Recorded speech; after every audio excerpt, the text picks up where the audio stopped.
Chiller பிளான்ட்டை வந்து நம்ம எப்படி வந்து லோட் டிமாண்டுக்கு ஏற்ற மாதிரி நம்ம வந்து மேனேஜ் பண்ணுறது. ஃபார் எக்ஸாம்பிள் வந்து பார்த்தீங்க அப்படின்னா உங்கள்கிட்ட வந்து சில்லர் பிளான்ட் மேனேஜர் வந்து நீங்கள் வச்சிருப்பீங்க. சில்லர் பிளான்ட் மேனேஜர் நீங்கள் வச்சிருந்தீங்க அப்படின்னா டெஃபினட்டாக அது தேவையில்லை. ஏன்னா அதே அந்த சில்லர் பிளான்ட் சிபிஎம்னு சொல்லுவோம், சில்லர் பிளான்ட் மேனேஜர்னு சொல்லுவோம். அதுலேயே வந்து உங்களுடைய சில்லர், உங்களுடைய பம்ப்ஸ், உங்களோட லோடுக்கு ஏற்ற மாதிரி எல்லாமே வந்து chiller, primary pump, secondary pump, tertiary pump எது இருந்தாலும் அதுவே உங்கள் லோட் டிமாண்டுக்கு ஏற்ற மாதிரி உங்களுக்கு turn on and turn of வந்து ஆகிடும். சிபிஎம் இருந்தால். சிபிஎம் இல்லை, சப்போஸ் சிபிஎம் வந்து ஃபெயிலியர் ஆகிடுச்சு, இல்லை சிபிஎம்மே கிடையாது, ஃபுல்லாக மேனுவலாக தான் பண்ணி ஆகணும், அந்த மாதிரி சினாரியோவில் வந்து பார்த்தீங்க அப்படின்னா நீங்கள் எதை பொறுத்து உங்களுடைய சில்லரை வந்து turn on and turn of பண்ணுவீங்க. ஸோ அதை பற்றின ஒரு சின்ன ஒரு பேசிக் வீடியோ தான் இது. ஸோ கண்டிப்பாக வந்து பார்த்தீங்கன்னா ஃப்ரெஷராக இருக்கிறவங்களுக்கு கண்டிப்பாக இது வந்து எப்படி அப்படின்றது வந்து தெரிஞ்சுக்கணும். எக்ஸ்பீரியன்ஸ் இருக்கிறவங்களுக்கு ஆல்ரெடி தெரியும். அவங்க அதை நான் சொல்ல போகிற அந்த பேராமீட்டர் பேஸ் பண்ணி தான் turn on and turn of பண்ணுவாங்க. சரிங்களா? ஸோ வீடியோ போகிறதுக்கு முன்னாடி இது வரைக்கும் நம்ம சேனல் நீங்கள் வந்து சப்ஸ்கிரைப் பண்ணாமல் இருந்தீங்கன்னா மறக்காம சப்ஸ்கிரைப் பண்ணுங்கள். கூடவே பெல் பட்டனை ப்ரெஸ் பண்ணுங்கள். அப்போ தான் நாங்கள் அப்புறம் ஒரு வீடியோ உடனே வந்து சேரும்.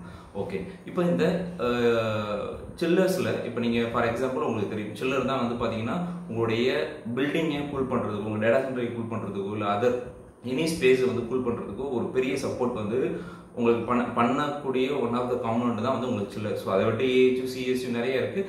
அது வந்து கூலிங்கை வந்து உங்களுக்கு யூசர் எண்டில் வந்து உங்களுக்கு ஹீட் எக்ஸ்சேஞ்ச் பண்ணுறதுக்கு. பட் மெயினாக வந்து உங்களுக்கு எப்படி வாட்டரை சில் பண்ணுது அப்படின்னா உங்களோட சில்லர் மூலியமாக தான் பண்ணுது. அது வந்து either வாட்டர் கூல்டு சில்லராக இருக்கலாம், இல்லை ஏர் கூல்டு சில்லராக இருக்கலாம். அதாவது த்ரூ ஏரை வச்சு உங்களுடைய ஹீட்டை பில்டிங்களோட வந்து ரிஜெக்ட் பண்ணிச்சு அப்படின்னா அது ஏர் கூல்டு சில்லர். இதுவே வந்து வாட்டர் வச்சு உங்கள் பில்டிங்கோடைய லோடை வந்து ரிஜெக்ட் பண்ணிச்சு அப்படின்னா அது வந்து பார்த்தீங்கன்னா உங்களுக்கு வந்து water cooled chiller. But anyway air cooled chiller, water cooled chiller, at anyway எல்லா ஹீட்டுமே வந்து நம்ம வந்து எதுக்கு லெட் அவுட் பண்ணுவோம் அப்படின்னா அட்மாஸ்பியருக்கு தான் வந்து லெட் அவுட் பண்ணுவோம், என்வாரன்மெண்ட்டுக்கு தான் லெட் அவுட் பண்ணுவோம். சரிங்களா? ஸோ வெளியில் விடுவோம். ஓகே, ஸோ இப்போ இந்த மாதிரி ஒரு சினாரியோ லைக் நீங்கள் ஒரு எக்ஸாம்பிள் நினச்சிக்கிங்க. நீங்கள் சில்லர் வந்து ஒரு 5 சில்லர் உங்களுடைய பிளான்ட்டில் இருக்குது. அந்த 5 சில்லரில் நீங்கள் ஃபஸ்ட்டு ஒரு சில்லர் தான் ஆன் பண்ணுறீங்க. அந்த ஒரு சில்லர் உங்களுக்கு செட் பாயிண்ட் வந்து 7 சொல்லி வைக்கிறீங்க.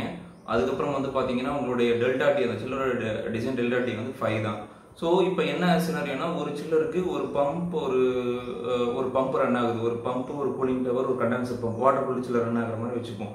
ஸோ எல்லாமே ஒன்று அதுக்கு என்ன ரெக்வயர்டு வாட்டர் ஃப்ளோ வேணுமோ, என்ன ஜிபிஎம் வேணுமோ அந்த ஜிபிஎம் வந்து நீங்கள் கொடுத்துட்டீங்க. அது வந்து ஃபர்ஸ்ட்டே உங்களுக்கு சொல்லுவாங்க, இந்த சில்லருக்கு இத்தனை ஜிபிஎம் நம்ம கொடுக்கணும், அதுக்கு இத்தனை பிரைமரி பம்ப், இத்தனை ஃப்ரீக்வன்சியில் ரன் ஆகணும்னு ஃபஸ்ட்டு செட்டிங்லேயே கொடுக்குறது. அதை பேஸ் பண்ணி நீங்கள் கண்டென்சருடைய வாட்டர் ஃப்ளோவும் சரி, எவாபரேட்டருடைய வாட்டர் ஃப்ளோவும் சரி, எக்ஸாக்ட் ஜிபிஎம் என்னவோ, என்ன ரெக்கார்டு ஜிபிஎம்மோ நீங்கள் அச்சீவ் பண்ணிடுவீங்க.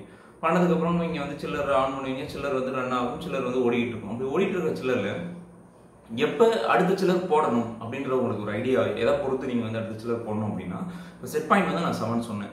அந்த 7 செட் பாயிண்ட் வந்து பார்த்தீங்க அப்படின்னா சில்லர் எப்பயுமே வந்து அதை அச்சீவ் பண்ண ட்ரை பண்ணிக்கிட்டே இருக்கும். சில புது சில்லர்லாம் இமீடியட்டாகவே அதை அச்சீவ் பண்ணிடும். சில சில்லர் வந்து நியர்பை 7.2, 7.3, 7.4 அந்த இதில் மெயின்டைன் ஆகிட்டு இருக்கும். சில சில்லரால் மெயின்டைனே பண்ண முடியாது. மெயின்டைனே பண்ண முடியாதுன்னா மேபி சில்லர் இன்எஃபிஷியண்டாக இருக்கலாம். அப்படி இல்லைன்னா சில்லரால் வந்து பார்த்தீங்கன்னா அந்த லோடை வந்து மீட் அவுட் பண்ண முடியாத ஒரு சுச்சுவேஷனாக இருக்கலாம். ஸோ அதாவது என்னன்னா நீங்கள் என்னென்ன பார்க்கணும்னா டெல்டா டி முதல்ல பார்க்கணும். டெல்டா டினா உங்களுக்கு என்னன்னு தெரியும். அதாவது சில்லருடைய இன்லெட் டெம்பரேச்சர் அண்ட் சில்லருடைய leaving temperature, chiller entering temperature and chiller leaving temperature, இது ரெண்டுக்குள்ள டிஃபரன்ஸ் தான் டெல்டா டின்னு சொல்லுவோம். அந்த டெல்டா டி 5 மெயின்டைன் ஆகுதா இல்லை 5க்கு மேலே போகுதா அப்படின்னு சொல்லி பார்க்கலாம். நம்பர் 1. ரெண்டாவது செட் பாயிண்ட்டுக்கு நியரஸ்ட் வந்து உங்களுடைய வாட்டர், உங்களுடைய சில்லர்லேருந்து போகிற out temperature, chiller leaving temperature வந்து உங்களுக்கு வந்து பார்த்தீங்கன்னா அது நியரஸ்ட் செட் பாயிண்ட் இருக்கா அப்படின்னு சொல்லி பார்க்கணும். மூணாவது உங்களுடைய எஃப்எல்இ, உங்களுடைய சில்லருடைய எஃப்எல்இன்னு சொல்லி ஒன்று இருக்கும் தெரியுங்களா, ஃபுல் லோட் ஆம்ப்ஸ் அப்படின்னு சொல்லி இருக்கும். அந்த ஃபுல் லோட் ஆம்ப்ஸ் வந்து எவ்வளவு டிசைன் இருக்கோ அதை விட அதிகமாக ரன் ஆகிட்டு இருக்கா, இல்லை அதுக்கு நியரஸ்ட் ரன் ஆகிட்டு இருக்கா. இப்போ வந்து 3 விஷயமும் பார்த்து எல்லாமே வந்து பர்ஃபெக்டாக இருக்குது. லைக் டெல்டா டி வந்து பார்த்தீங்க அப்படின்னா உங்களுக்கு வந்து 5 மீட் அவுட் பண்ணுது, 5 மீட் அவுட் பண்ணிட்டு இருக்கு. பட் ஆனால் வந்து பார்த்தீங்க அப்படின்னா லீவிங் டெம்பரேச்சர் கம்பேர் பண்ணும்போது, சில்லர் லீவிங் டெம்பரேச்சரையும் செட் பாயிண்டையும் கம்பேர் பண்ணும்போது கொஞ்சம் கம்மியாக இருக்குது. அதாவது என்னன்னா உங்களுடைய லீவிங் டெம்பரேச்சர் வந்து ஒரு 9 டிகிரி செல்சியஸ் இருக்குது. ஓகே, ஆனால் செட் பாயிண்ட் வந்து 7. இன்னொன்று ஒரு டெல்டா டி அதே 5 வந்து மெயின்டைன் ஆகிட்டு இருக்கு. பட் லீவிங் டெம்பரேச்சர் பார்த்தீங்கன்னா 9 போகுது. அப்போ என்ன அர்த்தம் அப்படின்னா உங்கள் சில்லர் வந்து ப்ராப்பர் டெல்டா டியில் மெயின்டைன் பண்ணிட்டு இருக்கு. ஆனால் உங்களால் வந்து உங்கள் சில்லரால் அந்த செட் பாயிண்டோட டெம்பரேச்சர் அச்சீவ் பண்ண முடியல. அப்போ என்ன மீனிங் அப்படின்னா நீங்கள் அடுத்த சில்லர் நீங்கள் ஆன் பண்ணணும் அப்படின்ற ஒரு சினாரியோ தான் நீங்கள் வந்து இந்த இதில் நீங்கள் பார்க்கணும். ஸோ அப்போ அடுத்ததான் நீங்கள் அடுத்த சில்லர் நீங்கள் ரன் பண்ணும்போது எகெயின் உங்களுக்கு டெல்டா டி அதே 5 மெயின்டைன் ஆகும்.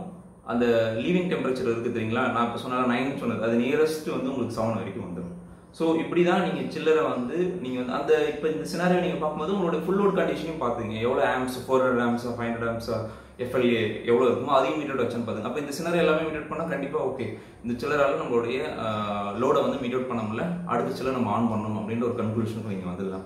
ஸோ இதே மாதிரி தான் நீங்கள் சில்லர் ஆஃப் பண்ணும் போதும் சரி, 2 சில்லர் நீங்கள் ஒரு 3 சில்லர் ரன் ஆகிட்டு இருக்கு, டெல்டா டி வந்து பார்த்தீங்கன்னா லோ 3 சில்லர்லாம் ரன் பண்ணிங்கன்னா டெல்டா டி வந்து 5ல் மெயின்டைன் ஆகாது, உடனே வந்து கம்மியாகிடும். லோடு கம்மியாக இருக்கும்போது 3 or 4 அப்படி இருக்கும். அப்புறம் என்ன அர்த்தம்னா டெல்டா டி 5 வரைக்கும் போகலாம். ஸோ வெறும் 2, 3ல இருக்குது அப்படின்னா ஸோ ஒரு சில்லர் நீங்கள் ஆஃப் பண்ணிவிட்டு வெயிட் பண்ணி பார்க்கணும். திருப்பி டெல்டா டி எவ்வளோ இருக்குது, லீவிங் டெம்பரேச்சர் எவ்வளோ இருக்குது. திருப்பி டெல்டா டி வந்து லோ டெல்டா டிலே இருக்குது அப்படின்னா, லோ டெல்டா டினா என்ன தெரியுங்களா, 5ஐ விட 5 தான் வந்து நார்மல் டெல்டா டி. அதை விட கம்மியாக இருந்துச்சுன்னா லோ டெல்டா டி, அதை விட அதிகமாக இருந்துச்சு 5க்கு மேலே போச்சுன்னா high delta D. So low delta delay இருந்துச்சு அப்படின்னா திருப்பி நீங்கள் அப்படியே ரிடக்ஷன் பண்ணிக்கிட்டே வரணும். வந்துட்டு ஃபைனலாக வந்து ஒரு சில்லர் வச்சு நீங்கள் ரன் பண்ணணும். அதே மாதிரி ஹை டெல்டா டியில் இருந்துகிட்டே இருந்துச்சு உங்கள் சில்லர் அப்படின்னா ஸோ ஒரு சில்லர் ஆன் பண்ணிகிட்டே வரணும். ஹை டெல்டா டிலேருந்து எப்போ சினாரியோ வந்து கம்மியாகுதோ பார்த்துட்டு அப்போ அதோட அந்த சில்லர் வந்து நீங்கள் அடுத்தது டர்ன் ஆன் பண்ணாமல் நீங்கள் விட்டுடணும். So low delta T base பண்ணி ஆஃப் பண்ணணும், ஹை டெல்டா டியை பொறுத்து நீங்கள் ஆன் பண்ணணும். அந்த ஆன் பண்ணும்போது நீங்கள் கூட நான் சொன்ன அந்த பாயிண்ட் பார்த்துங்க, லீவிங் டெம்பரேச்சருக்கு நியரஸ்ட் வருதா, அதே மாதிரி எஃப்எல்ஏ ஃபுல்லோடு ஆம்ஸ் வந்து எவ்வளோ இருக்குது, இந்த சினாரியோ இந்த 3 சினாரியோ பார்த்துட்டு உங்களுடைய சில்லரை வந்து நீங்கள் ஆன் பண்ணலாம், ஆஃப் பண்ணிக்கலாம். சரிங்களா? ஸோ இப்போ ஒரு சின்ன ஒரு இன்ட்ரடக்ஷன் உங்களுக்கு கிடைச்ச மாதிரி இருக்கும் நான் நம்புகிறேன் இந்த வீடியோவில் இருந்து. அதே மாதிரி இதை தவிர்த்து வேறு ஏதாவது பராமீட்டரை பேஸ் பண்ணியும் நீங்கள் வந்து சில்லரை வந்து டர்ன் ஆன் பண்ணுறீங்களா, வேறு ஏதாவது ட்ரிக்ஸ் நீங்கள் வந்து ஃபாலோ பண்ணுறீங்க, chiller turn on and turn of வேறு பராமீட்டரை பார்த்து நீங்கள் பண்ணுறீங்க அப்படின்னா கமெண்ட் பாக்ஸில் கமெண்ட் பண்ணுங்கள். ஸோ அது உண்மையிலே வந்து ரொம்ப எஃபெக்டிவான ஒரு அப்ரோச்சாக இருந்தது அப்படின்னா அதை பற்றி நான் அடுத்த வீடியோ வந்து நான் உங்களுக்கு போஸ்ட் பண்ணுறேன். பாய்.